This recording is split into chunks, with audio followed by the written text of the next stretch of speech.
Le goût d'entreprendre.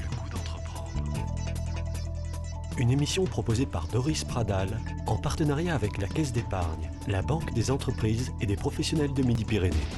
Bonjour à tous, merci de nous rejoindre pour le goût d'entreprendre. Attention, on nous écoute. Midi-Pyrénées est la 3e région la plus espionnée d'Europe selon les données du ministère de l'Intérieur. Vol de données, de technologie. 10 entreprises aéronautiques ont été piratées l'année dernière. Pour en parler, ce n'est pas James Bond que nous recevons, mais Jean-Nicolas Piotrowski, le PDG d'iTrust, société toulousaine experte en sécurité informatique, un marché en croissance où il faut savoir se démarquer. Que peuvent donc avoir en commun Sony, Airbus ou encore TV5 Monde ? Eh bien, ces entreprises ont été récemment piratées. Nous en avons beaucoup parlé dans l'actualité. Bonjour Jean-Nicolas Piotrowski. Bonjour. Le vol de données a toujours existé, les espions aussi, mais aujourd'hui ils sont plus rapides, plus malins, mieux informés et Internet est leur terrain de jeu favori. Vous avez créé iTrust en 2007, une entreprise qui traque les hackers. Entre autres. Entre autres. On est une société spécialisée en cybersécurité. On a monté iTrust il y a 7 ans, 8 ans, c'est ça, 8 ans afin de lutter contre les hackers, mais pas uniquement, protéger les entreprises de la région.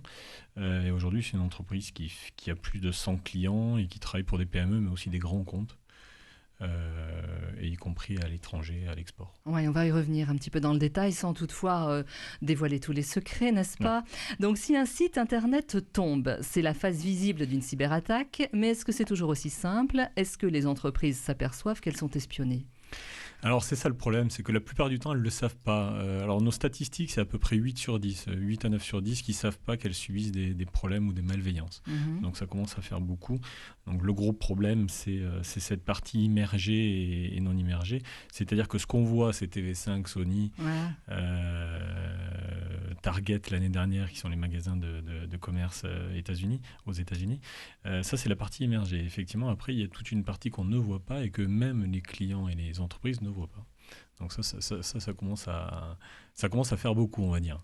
Nous, on a effectivement, alors pas 10, mais une vingtaine d'entreprises de l'aéronautique qui ont été piratées cette année sur la région Midi-Pyrénées. En tout cas l'année dernière, 2014. Si vous prenez ces 20 entreprises, il n'y en a aucune qui a communiqué. Personne n'en a parlé, effectivement. Oui, moi, j'avais les chiffres de 10, effectivement. Non, personne n'en a parlé. Alors nous, évidemment, on n'a pas le droit d'en parler puisque soit ce sont des clients, soit on est soumis à confidentialité. Mais sur les 20, il n'y en a aucune. Sur la région, vous avez uniquement Airbus qui a admis avoir eu des problèmes de piratage il y a 1 an et demi. Voilà.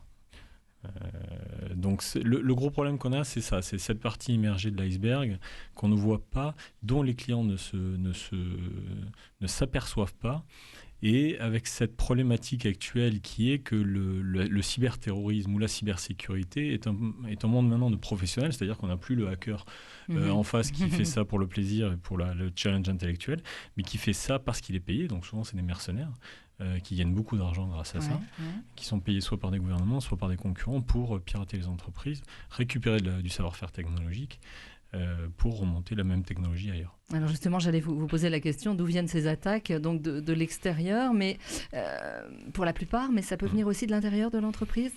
Oui, alors les attaques, elles sont commanditées de l'extérieur, avec certains pays dont la réglementation est complètement libre à ce sujet. Donc voire inexistante. Voire inexistante. On voit beaucoup de pays d'Asie du Sud-Est, on voit le Brésil qui a une législation très souple à cet égard, mais on voit aussi des pays très industrialisés, les États-Unis, l'Allemagne. Mais alors par contre, les attaques proviennent de ces pays-là, ça ne veut pas dire qu'elles sont conçues là-bas, puisque ça peut être des pays qui servent ce qu'on appelle des pays de rebond pour faire croire à une attaque d'un pays en particulier, alors que l'attaque vient depuis plus loin d'un autre pays. Et l'autre problème, c'est que c'est des attaques qui pénètrent dans l'entreprise, qui sont comme des agents dormants, qui rentrent dans l'entreprise, qui récupèrent l'information confidentielle à partir de l'entreprise, donc en étant dans l'entreprise. Donc c'est encore plus facile pour après l'extraire et l'envoyer à des sociétés qui ont commandité l'attaque. Donc c'est aussi une attaque interne, c'est-à-dire ça vient de l'extérieur, c'est commandité par l'externe, mais c'est une attaque interne puisque c'est au sein du système d'information propre, et on a pour habitude de dire que 80% des attaques proviennent de l'intérieur, par le fait qu'il y a un agent dormant, ce qu'on appelle les APT, qui sont des menaces persistantes, soit rentré dans le système d'information, ou que ce soit une personne malveillante, parce qu'on parle de cybersécurité, mais ça peut être tout simplement quelqu'un qui a été payé par un gouvernement ou un concurrent pour récupérer l'information. Pour jouer l'espion. Oui, pour jouer l'espion à l'ancienne, on va dire. Voilà, c'est ça. Les cyberespions sont quand même de mieux en mieux équipés. Est-ce que les entreprises aujourd'hui sont prêtes à protéger leurs données? Et est-ce qu'elles en ont les moyens? C'est encore des notions un petit peu floues, tout ça, je pense notamment aux TPE, aux PME. Ouais, alors vous parlez des TPE-PME, mais c'est même dans les grands groupes, des problèmes de sécurité. C'est-à-dire qu'il ne faut pas croire que les grands groupes sont protégés. Ils ont certes beaucoup de moyens, mais ils ont des problèmes de compétences. Parce qu'il n'y a pas tant d'ingénieurs que ça en sécurité. Il n'y a pas tant d'ingénieurs ou consultants de bon niveau, de très haut niveau, face à des attaques qui sont de plus en plus élaborées. Sophistiquées. Une anecdote, mais en Israël, il y a une conférence récente a estimé à 30 000 le manque d'ingénieurs en sécurité dans le monde. Donc on n'est pas assez nombreux, mais donc c'est pas forcément les TPE, les PME, les grands comptes, si ce n'est qu'aujourd'hui c'est quand même plus facile pour un groupe de mercenaires ou de pirates, de hackers, d'attaquer une PME, parce que on le voit dans l'aéronautique, dans notre domaine, 80% de la valeur de l'avion est dans l'écosystème, et donc dans les PME qui travaillent dans l'écosystème, et c'est pas forcément chez le gros industriel fabricant l'avion qui a le savoir-faire, c'est dans l'écosystème. Donc les hackers et les gouvernements ciblent en priorité les PME, parce que évidemment c'est quand même un petit peu plus facile de rentrer dans des PME qui n'ont pas forcément les moyens. Les grands comptes ont les moyens mais n'ont pas forcément les compétences. Donc on a un niveau de sécurité qui est très disparate, mais en même temps qui est très mauvais dans l'ensemble des entreprises. Alors pour quand même rehausser et se donner de l'espoir, il y a quand même des entreprises qui le font très bien, mais c'est souvent des entreprises qui ont une démarche de protection du savoir-faire, du patrimoine intellectuel qui est issu du confidentiel défense, donc souvent des militaires. Voilà, donc vous avez des sociétés d'assaut Total qui sont très très bien protégées parce qu'elles ont une culture du savoir, de la protection. Voilà, chose qui est très difficile à mettre en place ailleurs puisque c'est une question de culture. C'est ça, voilà, tout à fait. Et c'est le message aussi que vous devez faire passer lorsque vous rencontrez les clients. Vous leur faites peur, vous leur donnez des exemples. Donnez-nous un exemple là, quelque chose qui fait peur. Quelque chose qui fait peur, à haut niveau, il y a quand même TV5 parce que c'est toujours un exemple assez flagrant de système de production qui s'arrête complètement.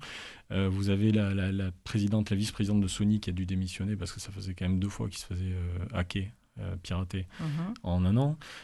Et à petit niveau, je donne souvent l'exemple de Cuir CCM, qui est une société de Lille qui a, alors là pour le coup, qui est une PME-TPE. Ils étaient 60 salariés, ils sont passés à 15 salariés, 80% de chiffre d'affaires perdu parce qu'un concurrent avait volé un simple fichier de savoir-faire, puisqu'ils font du cuir. Donc c'est vraiment là pour le coup c'est pas quelque chose de très exceptionnel, de très innovant, c'est pas de la high tech, c'est un savoir-faire dans le cuir. Ils se sont fait voler leur fichier de savoir-faire et donc le concurrent en Suisse a monté le même produit moins cher. Et donc en 3 ans, ils ont perdu 80% de chiffre d'affaires. On va rentrer, si vous le voulez, dans votre métier. Vous êtes ingénieur télécom de formation. Vous avez beaucoup travaillé sur la sécurité informatique au sein de grandes banques. C'est donc un domaine que vous connaissez bien. À quel moment vous avez eu l'idée de créer iTrust? Et puis la deuxième question qui pourrait appartenir à celle-ci également, est-ce que vous voyez des attaques partout? Oui, alors ça c'est le propre du métier d'être un peu paranoïaque. Donc, oui, il faut se tempérer.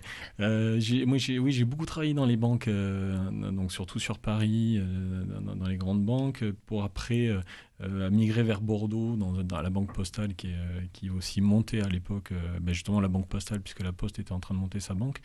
Donc moi j'avais été mandaté pour justement les aider sur la partie sécurisation de la banque. Effectivement, au bout de 5-6 ans à Bordeaux, là, je me suis dit, il faut que tu voles de tes propres ailes. Donc je suis retourné sur Toulouse, qui était ma ville de prédilection et de naissance, pour monter iTrust. L'anecdote, je ne sais pas si je vous l'avais raconté déjà, puisque j'étais venu une fois à l'antenne, l'anecdote était assez étonnante, parce que moi, j'ai monté iTrust en un mois. J'ai démissionné de la banque postale, je suis allé à iTrust je suis allé à Toulouse et j'ai monté iTrust. Mais en fait, quand je l'ai monté, j'ai voulu récupérer mon père, puisqu'on est deux, mon père et moi-même. Et j'ai volé mon père qui était PDG de ADS-ATR. Je l'ai volé à Monsieur Gallois, qui était le président d'Airbus, pour monter iTrust. Donc on a monté iTrust à deux, mon père et moi, qui est aujourd'hui mon père qui est le directeur financier et moi le PDG. Mais voilà, c'était plus monter quelque chose d'humain en ayant une aventure avec son père. Ouais, ouais. Évidemment, ça, l'idée de base c'était ça. Et puis après, c'était évidemment qu'on avait des solutions, on pensait avoir des solutions pour ces sociétés-là qui étaient un petit peu plus innovantes que ce qu'on faisait en sécurité à l'époque. Vous avez quand même conscience que vous êtes sur un créneau hyper porteur. Il paraît. Très tendance et qui se développe, bien sûr. Ouais. Mais vous êtes très concurrencé aussi. Oui, c'est ça. C'est pas l'Eldorado. Hein. Il y a un marché qui est en forte croissance. Alors, entre 15 et 60%, ça dépend des secteurs, puis il y a différents secteurs dans la sécurité informatique. Nous, effectivement, on a à peu près un peu moins de 100% de croissance cette année chez iTrust. C'est plutôt pas mal. Donc, c'est pas mal. Mais bon, on est quand même sur des modèles start-up. Donc, évidemment, on a vocation à avoir une croissance forte. Sinon, on ne serait pas des start-up. Et on veut encore toujours plus. Donc c'est un secteur en pleine croissance, mais qui est très concurrentiel. Pourquoi ? Parce que la barrière à l'entrée n'est pas forcément énorme. Il suffit d'avoir quelques ingénieurs sécurité de bon niveau pour monter sa structure en sécurité, si on ne fait pas de produits et si on n'a pas d'innovation. Et on est très concurrencé par des grands groupes internationaux et d'autres sociétés qui reprennent le marché de la sécurité à leur compte.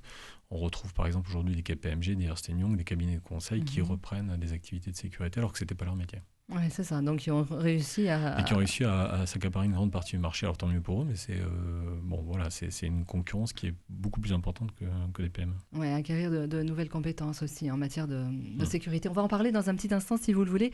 Ce qui pourrait être intéressant également, c'est de parler de tous ces métiers qui sont en développement et toutes ces formations, ce qui peut intéresser bien évidemment nos auditeurs, ceux qui sont j'allais dire tous ces jeunes qui aiment l'informatique, mais il faudrait peut-être qu'ils arrêtent de jouer aux jeux vidéo et qu'ils aillent voir peut-être un petit peu plus loin. Vous restez avec nous, bien évidemment. On en parle dans une seconde.